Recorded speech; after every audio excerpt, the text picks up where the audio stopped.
Chapter 5 The Island Come True. Feeling that Peter was on his way back, the Neverland had again woke into life. We ought to use the pluperfect and say wakened, but woke is better and was always used by Peter. In his absence, things are usually quiet on the island.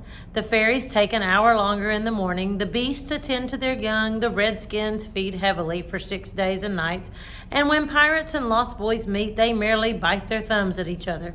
But with the coming of Peter, who hates lethargy, they are underway again. If you put your ear to the ground now, you would hear the whole island seething with life. On this evening, the chief forces of the island were disposed as follows. The Lost Boys were out looking for Peter. The pirates were out looking for the Lost Boys. The Redskins were out looking for the pirates. And the Beasts were out looking for the Redskins. They were going round and round the island, but they did not meet because all were going at the same rate. All wanted blood except the boys, who liked it as a rule, but tonight were out to greet their captain. The boys on the island vary, of course, in numbers according as they get killed and so on. And when they seem to be growing up, which is against the rules, Peter thins them out. But at this time, there were 6 of them, counting the twins as 2. Let us pretend to lie here among the sugarcane and watch them as they steal by in single file, each with his hand on his dagger. They are forbidden by Peter to look in the least like him, and they wear the skins of the bears slain by themselves, in which they are so round and furry that when they fall they roll. They have therefore become very sure-footed. The first to pass is Toodles, not the least brave, but the most unfortunate of all that gallant band. He had been in fewer adventures than any of them because the big things constantly happened just when he had stepped round the corner. All would be quiet. He would take the opportunity of going off to gather a few sticks for firewood, and then when he returned, the others would be sweeping up the blood. This ill luck had given a gentle melancholy to his countenance, but instead of souring his nature, had sweetened it, so that he was quite the humblest of the boys. Poor, kind Toodles, there is danger in the air for you tonight. Take care lest an adventure is now offered you, which, if accepted, will plunge you in deepest woe. Toodles, the fairy Tink, who is bent on mischief this night, is looking for a tool, and she thinks you are the most easily tricked of the boys. Beware, Tinker Bell. Would that he could hear us, but we are not really on the island, and he passes by, biting his knuckles. Next comes Nibs, the gay and debonair, followed by Slightly, who cuts whistles out of the trees and dances ecstatically to his own tunes. Slightly is the most conceited of the boys. He thinks he remembers the days before he was lost, with their manners and customs, and this has given his nose an offensive tilt. Curly is 4th. He is a pickle, and so often has he had to deliver up his person when Peter said sternly, "Stand forth the one who did this thing," that now at the command he stands forth automatically, whether he has done it or not. Last come the twins, who cannot be described because we should be sure to be describing the wrong one. Peter never quite knew what twins were, and his band were not allowed to know anything he did not know, so these 2 were always vague about themselves and did their best to give satisfaction by keeping close together in an apologetic kind of way. The boys vanish in the gloom, and after a pause, but not a long pause, for things go briskly on the island, come the pirates on their track. We hear them before they are seen, and it is always the same dreadful song. Avast belay, yo ho, heave to, a pirating we go, and if we're parted by a shot, we're sure to meet below. A more villainous looking lot never hung in a row on execution dock. Here, a little in advance, ever and again with his head to the ground listening, his great arms bare, pieces of 8 in his ears as ornaments, is the handsome Italian Cecco, who cut his name in letters of blood on the back of the governor of the prison at Gao.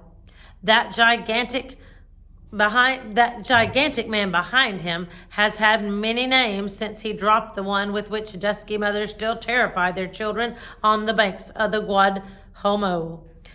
Here is Bill Jukes, every inch of him tattooed, the same Bill Jukes who got 6 dozen on the walrus from Flint before he would drop the bag of Mordors.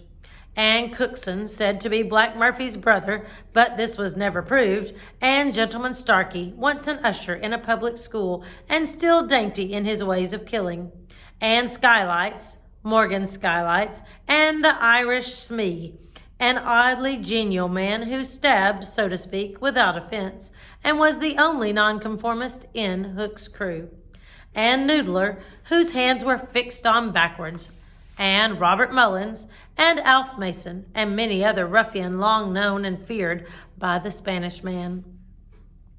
In the midst of them, the blackest and largest in that dark setting, reclined James Hook, or, as he wrote himself, Jas Hook, of whom it is said he was the only man that the sea cook feared. He lay at his ease in a rough chariot drawn and propelled by his men, and instead of a right hand he had the iron hook, with which ever and anon he encouraged them to increase their pace. As dogs this terrible man treated and addressed them, and as dogs they obeyed him. In person he was cadaverous and black-avised, and his hair was dressed in long curls, which at a little distance looked like black candles, and gave a singularly threatening expression to his handsome countenance.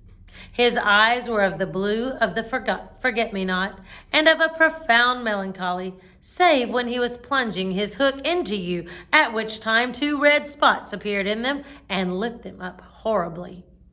In manner, something of the grand seigneur still clung to him, so that he even ripped you up with an air, and I have been told that he was a raconteur of repute. He was never more sinister than when he was most polite, which is probably the truest test of breeding, and the elegance of his diction, even when he was swearing, no less than the distinction of his demeanor, showed him one of a different caste from his crew. A man of indomitable courage, it was said that the only thing he shied at was the sight of his own blood, which was thick and of an unusual color. In dress, he somewhat aped the attire associated with the name of Charles II, having heard it said in some earlier period of his career that he bore a strange resemblance to the ill-fated Stuarts, and in his mouth he had a holder of his own contrivance, which enabled him to smoke 2 cigars at once. But undoubtedly the grimmest part of him was his iron claw. Let us now kill a pirate, to show Hook's method. Skylights will do. As they pass, Skylights lurches clumsily against him, ruffling his lace collar. The hook shoots forth. There is a tearing sound and one screech. Then the body is kicked aside, and the pirates pass on. He has not even taken the cigars from his mouth. Such is the terrible man against whom Peter Pan is pitted. Which will win? On the trail of the pirates, stealing noiselessly down the warpath, which is not visible to inexperienced eyes, come the redskins, every one of them with his eyes peeled. They carry tomahawks and knives, and their naked bodies gleam with paint and oil. Strung around them are scalps of boys as well as of pirates, for these are the Pickaninny tribe, and not to be confused with the softer-hearted Delawares or the Hurons. In the van, on all fours, is Great Big Little Panther, a brave of so many scalps that in his present position they somewhat impede his progress. Bringing up the rear, the place of greatest danger, comes Tiger Lily, proudly erect, a princess in her own right. She is the most beautiful of dusky Dianas and the belle of the Pickaninnies, coquettish, cold, and amorous by turns. There is not a brave who would not have the wayward thing to wife, but she staves off the altar with a hatchet. Observe how they pass over fallen twigs without making the slightest noise. The only sound to be heard is their somewhat heavy breathing. The fact is that they are all a little fat just now after the heavy gorging, but in time they will work this off. For the moment, however, it constitutes their chief danger. The redskins disappear as they have come like shadows, and soon their place is taken by the beast. A great and motley procession, lions, tigers, bears, and the innumerable smaller savage things that flee from them. For every kind of beast, and more particularly all the man-eaters, live cheek by jowl on the favored island. Their tongues are hanging out. They are hungry tonight. When they have passed comes the last figure of all, a gigantic crocodile. We shall see for whom she is looking presently. The crocodile passes, but soon the boys appear again, for the procession must continue indefinitely until one of the parties stops or changes its pace. Then quickly they will be on top of each other. All are keeping a sharp lookout in front, but none suspects that the danger may be creeping up from behind. This shows how real the island is. The first to fall out of the moving circle was the boys. They flung themselves down on the sward close to their underground home. I do wish Peter would come back, every one of them said nervously, though in height and still more in breadth they were all larger than their captain. I am the only one who is not afraid of the pirates, Slightly said in the tone that prevented his being a general favorite. But perhaps some distant sound disturbed him, for he added hastily, "But I wish he would come back and tell us whether he has heard anything more about Cinderella." They talked of Cinderella, and Toodles was confident that his mother must have been very like her. It was only in Peter's absence that they could speak of mothers, the subject being forbidden by him as silly. "All I remember about my mother," Nibs told them, "is that she often said to my father, 'Oh, how I wish I had a checkbook of my own.' I don't know what a checkbook is, but I should just love to give my mother one." While they talked, they heard a distant sound. You or I, not being wild things of the woods, would have heard nothing, but they heard it, and it was the grim song, "Yo ho, the pirate life, the flag of skull and bones, a merry hour, a hempen rope, and hey for Davy Jones." At once the lost boys, but where are they? They are no longer there. Rabbits could not have disappeared more quickly. I will tell you where they are, with the exception of Nibs, who has darted away to reconnoiter. They are already in their home under the ground. A very delightful residence, of which we shall see a good deal presently. But how have they reached it? For there is no entrance to be seen, not so much as a large stone, which if rolled away would disclose the mouth of a cave. Look closely, however, and you may note that there are here 7 large trees, each with a hole in its hollow trunk as large as a boy. These are the 7 entrances to the home under the ground, for which Hook has been searching in vain these many moons. Will he find it tonight? As the pirates advanced, the quick eye of Starkey sighted Nibs disappearing through the wood, and at once his pistol flashed out. But an iron claw gripped his shoulder. "Captain, let go!" he cried, writhing. Now for the first time we hear the voice of Hook. It was a very dark voice. "Put back that pistol first," it said threateningly. "It was one of those boys you hate. I could have shot him dead. Aye, and the sound would have brought Tiger Lily's redskins upon us. Do you want to lose your scalp?" "Shall I after him, Captain?" asked pathetic Smee, "and tickle him with Johnny Corkscrew?" Smee had pleasant names for everything, and his cutlass was Johnny Corkscrew because he wiggled it in the wound. One could mention many lovable traits in Smee. For instance, after killing, it was his spectacles he wiped instead of his weapon. "Johnny's a silent fellow," he reminded Hook. "Not now, Smee," Hook said darkly. "He is only one, and I want to mischief all the 7. Scatter and look for them." The pirates disappeared among the trees, and in a moment their captain and Smee were alone. Cook heaved a heavy sigh, and I know not why it was. Perhaps it was because of the soft beauty of the evening, but there came over him a desire to confide to his faithful bosun the story of his life. He spoke long and earnestly, but what it was all about, Smee, who was rather slow, did not know in the least. Anon he caught the word Peter. "Most of all," Hook was saying passionately, "I want their Captain Peter Pan. 'Twas he cut off my arm. He brandished the hook threateningly. I've waited long to shake his hand with this. Oh, I'll tear him. And yet, said Smee, I have often heard you say that hook was worth a score of hands for combing the hair and other homely uses. Aye, the captain answered, if I was a mother, I would pray to have my children born with this instead of that. And he cast a look of pride upon his iron hand and one of scorn upon the other. Then again he frowned. Peter flung my arm, he said, wincing, to a crocodile that happened to be passing by. I have often, said Smee, noticed your strange dread of crocodiles. Not of crocodiles, Hook corrected him, but of that one crocodile. He lowered his voice. It liked my arm so much, Smee, that it has followed me ever since, from sea to sea and from land to land, licking its lips for the rest of me. In a way, said Smee, it's sort of a compliment. I want no such compliments, Hook barked petulantly. I want Peter Pan, who first gave the brute its taste for me.